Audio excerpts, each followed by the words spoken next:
안녕하세요. 대단히 반갑습니다.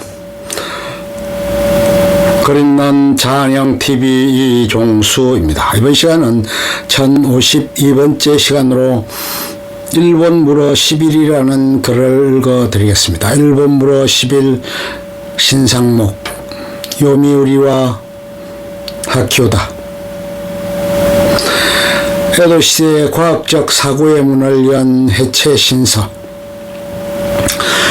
스키타 겐파쿠 나카카와 준한 네덜란드의 해부학 서적 타펠 아나토미아 번역 연골 신경 동맥 등 용어 창안 1804년 하나오카 세이슈 유방암 수술하면서 전신마취 수술 성공 호시노 료에츠 1792년 인체 목골 만들어 서구의 과학적 사유 도입 세계관의 전환 계기 스키타 겐파쿠의 중정 해체 신서 1920년에 실린 인체 골격도 근대성을 구성하는 합리성은 관찰, 가성, 검정이라는 과학적 사유 과정을 근간으로 한다. 합리성은 과학적 방법론으로서 분석을 중시한다. 분석을 의미하는 애널리시스는 어원적으로 잘게 쪼개는 것, 브레이킹 다운에서 연유하였다. 분석은 대상을 양파가듯 계속 쪼개고 나누어 더 작은 요소로 쪼갤 수 없을 때까지 쪼개므로써 대상의 본질에 대한 이해를 높일 수 있다는 발상이다. 현대 과학 문명은 분석을 기초로 하는 기하학적 사유의 산물이다. 인체의 질병 규명과 치료를 목적으로 하는 지식 체계인 의학은 15세기 이후 서구에서 생로병사의 현상을 분석적으로 접근함으로써 부약적으로 발전하기 시작한다. 이 시기의 서양의학은 눈에 보이지 않는 인체의 내부 구조를 파악하고 각 기관의 기능, 역할, 상호관계를 실증적으로 규명하기 위해 인체 분석의 기초로 해부를 중시하였다. 동양의학은 서양의학과 달리 해부를 경은시한다. 히포크라테스가 해부학의 시조로 불릴 정도로 의학, 해부학의 전통을 가지고 있는 서양의학과 달리 중국을 중심으로 하는 동양의학은 기, 정신, 수양, 보양을 중시하며 몸의 부분이 아니라 전체로서의 조화를 중시하고 생명작용에 철학적 의미를 부여하기 때문에 해부를 의도적으로 회피하였다. 전통 동양윤리의 관점에서 사체에 손을 대는 것은 불경이었고 음양오행설의 바탕을 둔 생명론의 관점에서 사지의 골격과 장기로부터 생로병사의 단서를 찾을 수도 없었다. 일본 지식계를 강타한 서양 해부학 해체 신설을 펴낸 스키다 겐파쿠 일본도 예외는 아니었다. 장례의 역을 부여받은 일부 학업 신분을 제외하고는 의사라 할지라도 죽은 사람의 몸에 손을 대는 것은 터부시되었다. 18세기에 들어 일본의 서양의 의학서가 전래되자 일본 지식인사회는 큰 충격에 빠진다. 대지마 상관 나가사키에 마련된 네덜란드인 전용 거류지역에 체류하는 네덜란드 의사 등이 가져온 근대 의학서, 특히 해부학 서적은 놀라운 그 자체였다. 당시 서양의 서적은 검수로서 막부의 의가 없이는 유통이 제한되었지만 실제 의술을 담당하던 의사들은 궁금증을 참을 수 없었다. 인체를 이토록 자세하고 정밀하게 뜯어볼 생각을 하다니 처음 접하는 인체에 대한 분석적 접근을 앞에 두고 일본 의사들은 직업의식이 꿈틀거린다. 1754년 고방파 이론보다 실천을 중시하는 한방의학자인 야마와키 도요 사형수의 시체 해부에 입회한 후 1759년 관찰 내용을 기록한 장지라는 해부 도감을 출간한다. 일본 척초의 해부 실험이라고 일컬어지기도 하나 서양 해부학에 대한 이해 없이 그저 인체 내부의 외관을 묘사한 수준으로 진정 의미의 해부도회와는 거리가 있었다. 그로부터 얼마 후 전기가 찾아온다. 1771년 봄 남방의학, 네덜란드 의학에 관심이 많은 의사인 나카가와 준하는 대지마 상관장인 에도 출부 시 숙박하는 거처인 나가사키야를 방문하는 차에 타펠 아나토미아를 비롯한 서양 해부학 서적을 접한다. 타펠 아나토미아는 독일 의사 쿨무스가 저술한 아나토미세 타펠렌이라는 해부도보로의 네덜란드판인 오텔렛 쿠티제 타펠란의 일본어 통칭이다. 타펠 아나토미아의 정교한 인체 내부 묘사에 감탄한 나카가와는 동양의 의사인 스키다 겐파쿠에게 동서적들을 소개하고 구매를 권유한다. 매사의 여기 넘치던 활동과 스키타는 작은 마련으로 책을 입수한 두 사람은 타펠 아나토미아를 탐독하면서 자신들의 무지를 깨닫고 강렬한 지적 탐구욕을 느낀다. 같은 해 3월 사형수의 해부를 창간하기 위해 제수 채용장을 방문한 스키타와 나카가와는 오이타 출신의 의사인 마에노 류타쿠와 조우한다. 우연히도 마에노 역시 별도의 루트를 통해 타펠 아나토미아를 소유하고 있었다. 의사였지만 이들도 인체 내부를 상세하게 들여다보는 것은 처음이었다. 3인의 의사는 해부를 장관하면서 타펠 아나토미아에 묘사된 인체의 실제 인체와 정확히 일치하는데 놀라움을 금치 못한다. 서양 해부학이 제시하는 새로운 가능성에 눈을 뜬 3인은 그 자리에서 타펠 아나토미아를 일본어로 번역하기로 의기투합한다. 일본 최초의 본격 번역서 해체신서. 번역을 목표로 삼기는 했으나 변변한 네덜란드어 사전 하나 없이 의학서를 번역한다는 것은 불가능에 가까운 일이었다. 마에노가 약간 네덜란드어 지식이 있었으나 인사말을 나누는 정도의 초급 수준이었다. 이후 번역 과정은 한편의 장대한 맨땅 헤딩 스토리였다. 아무 해독과 다를 바 없는 수많은 경우의 수를 극복하는 방법이 고안된다. 대략적인 방법은 이렇다. 우선 기존 지식으로 뜻을 파악할 수 있는 단어를 찾아 표시해둔다.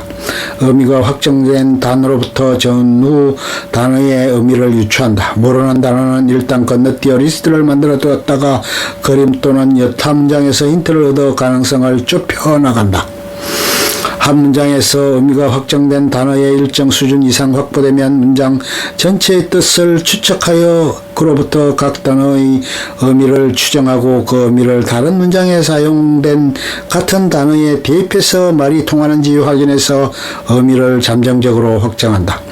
의미가 확정되면 다시 그로부터 전후 단어의 의미를 유추한다. 이런 과정의 계속적인 반복이다.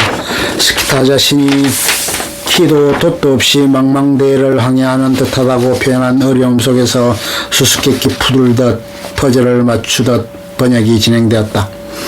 기의 시그니파이어드를 알아도 그에 해당하는 일본어 기표가 없는 경우도 많았다. 그런 경우에는 아예 새로운 단어를 창조해야만 했다. 신경, 연골, 동맥 등 기존 동양의학의 관념에는 없던 인체의 부위와 기관에 새로운 일본식 이름이 부여되었다. 참여자들이 시험을 전폐하다시피 번역에 매달린 지 3년 후인 1774년 타펠 아나토피아의 번역본인 해체신서가 출간된다. 가장 많은 공헌을 한 것은 스스로 알려진 마에노가 번역이 충분하지 못함에 부담감을 느껴 극구 작자 명단에 자신의 이름이 오르는 것을 사용했다고 할 정도로 번역 자체의 수준은 높지 않다. 그러나 번역 수준을 떠나 해체신서에 출간한 일본의 지식사회에 있어 분기점을 찍는 획기적 사건이었다. 해체신서는 서양 언어로 된 서적을 일본어로 옮긴 최초의 본격적인 번역서이다. 더구나 그 내용은 기존의 관념으로는 용납되지 않던 터부의 영역이었다. 해체신서는 일본인들이 서구의 관념을 자신들의 관념으로 변환하는 번역이라는 언어적 통로를 만들기 시작하는 본격적인 출발점이자 기존의 윤리 규범에 가로막혀 있던 검단의 문턱을 넘어 세계관의 전환을 기하는 계기로서의 의미를 지닌다. 하나오카 세이슈의 세계 최초 전신마취 외과 수술. 일본 의학계는 하나오카 세이슈가 세계 최초로 전신마취 유방암 절제 수술을 했다고 주장한다. 일본 의학은 해체신서 이전의 의학과 이후의 의학으로 나뉜다고 할 정도로 해체신서가 일본 의학에 미친 임팩트는 컸다. 해체신서는 의학이 책상머리에서 고담 준론에서 벗어나 실용과 중용의 과학으로 발전할 수 있는 길을 열어주었다.